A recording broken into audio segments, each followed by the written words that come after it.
At a time when information continues to come at us faster and faster, sometimes you need to hit pause and rewind.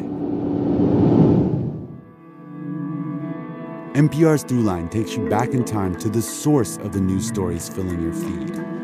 Find NPR's Throughline wherever you get your podcasts.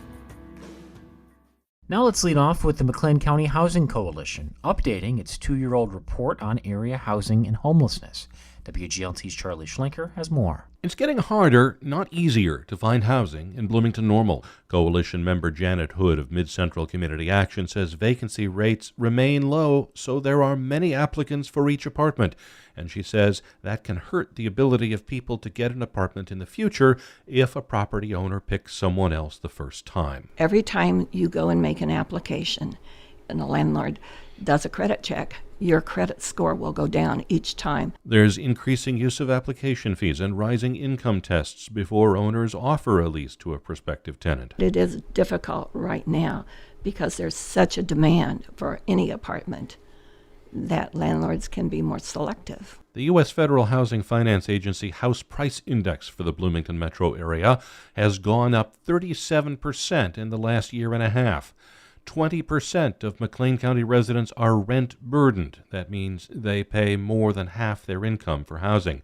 All of this means if you have any strikes at all against you, lack of a credit record, bad credit, a criminal record, lower than average income, it's really hard to find a place to live.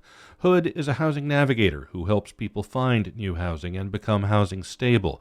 And she says these are not people without means. It's generally 70% of those who are rehoused are fully employed. She says a family of 4 with an income of $60,000 is effectively in poverty.